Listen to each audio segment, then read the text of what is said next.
So Ebbsfleet United are certainly no strangers to financial troubles, having been on its knees back in 2013 before being saved at the 11th hour by KEH Sports Limited. They came in May 2013. They're a group of Q80 investors and have basically completely changed this non-league club, got them from the National League South up to the National League again in the 16-17 season after winning the playoffs. They got into the playoffs in the National League in their first season back there last season, in the 17-18 season, going out in the semi-finals to Tranmere Rovers. But right now, things aren't looking quite so rosy. So back in March 2018, local news outlet Kent Online announced that the club had lost £2 million. That's an operating loss of a ridiculous amount of money during the 16-17 season. And when you see that sort of figure, it shows that the club is really not very self-sustainable. And now it seems like they have actually realised this. On the 18th of October of this year, they announced that we're going to financially restructure the club. Basically, it's going to mean that players and staff are going to have to leave because they're cutting the costs. And when this news came out, there was a lot of worry amongst Ebbsfleet fans because their club, they've seen this happen before. They've seen it nearly go out of business. And when that's really happened to a football club, you see those signs early on, and they're seeing those now. But their owner and chairman, Dr. Abdullah Al-Hamidi, came out and basically reassured the fans later in that day after Kent Online reported about the restructure. KEH has now been the proud owner of Ebbsfleet United for over 5 years, and in that time we've achieved a great deal on and off the pitch. I now feel the time is right to restructure the football club across the board. It's always been my ambition to make the club self-sufficient. I remain committed to Ebbsfleet United and will continue to do so for years to come.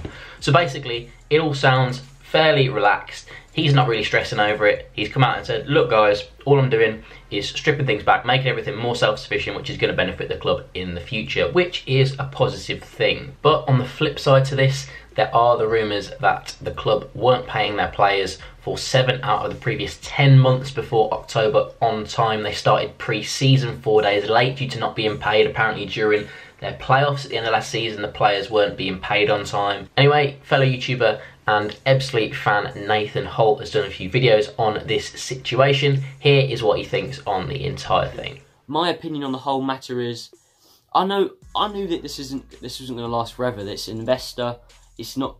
They're not going to be here for ages. He's not a fan of the club. He's never heard.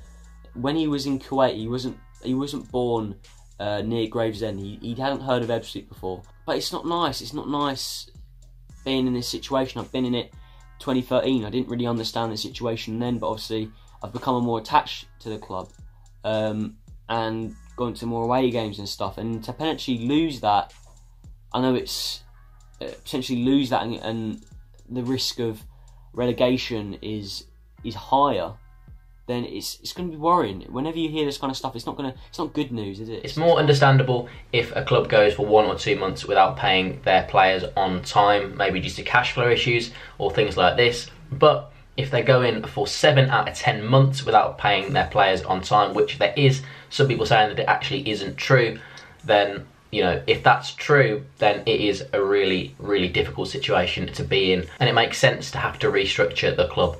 And what this has meant is instantly, pretty much as soon as they put out the news about the restructure, the assistant manager and first team coach left the club. Steve Gritt and David Jupp had been at the club for a long time, and yeah, unfortunately had to leave. The manager, Daryl McMahon, was expected to stay, and he said that he was really disappointed that his assistant and coach had to leave. And alongside this, there were some rumours of bids for some of their high-profile players, the likes of Ebou Adams, Corey Whiteley, Nathan Ashmore, Danny Kedwell, Michael Cheek. But so far, none of those players have actually left the club.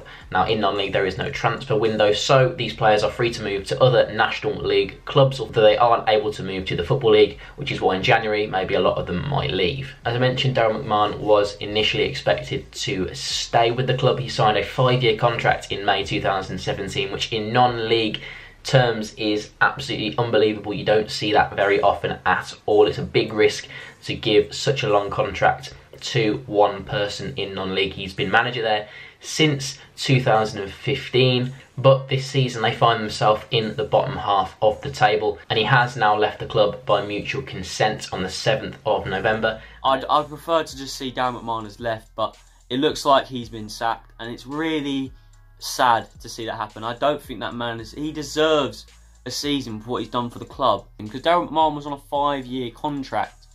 Why Ali Abdullah gave Darren McMahon a 5-year contract? Yeah, he done well for us, Daryl, but to give him a 5-year contract and then to ask him to leave a year later, it doesn't make much sense. And the fact that you've given him a high wage, he deserved that, but then you can't blame Daryl for having a 5-year contract because you gave him a 5-year contract. They've appointed Gary Hill as the new manager. He's a very, very experienced manager, very different to Daryl McMahon, and he was with Woking between 2011 and 2017, so we'll see how well he is going to do. And now one thing that this restructure does put in doubt are the plans that are there for basically what Dr. Abdullah has for Ebbsfleet. He wants to create some sort of Disneyland sort of park that's just some unbelievably massive thing that's going to cost billions of pounds to make, and they want to build that local to where the ground is and then use that to attract people to go to Ebbsfleet's matches. It's a pretty mad thing to happen in non-league, and we'll see whether that actually does happen, whether it comes to fruition in the upcoming years. And if you want to see more about this story, go and head over to Nathan's channel. Link is in the top line of the description. But there you have it, that is it for this video. If you enjoyed it, remember to hit that like button and click that subscribe button to stay up to date with more situations like this in non-league football. And yeah, what do you think will happen to Ebbsfleet? Will a few of their big players be leaving in the next few months? Let me know in the comment section down below. If you know any new situations that happen at any point in time in non-league, let me know in the comment section down below, and you could see that featured in an upcoming video. So yeah, I hope to see you in the next video, and thanks for watching.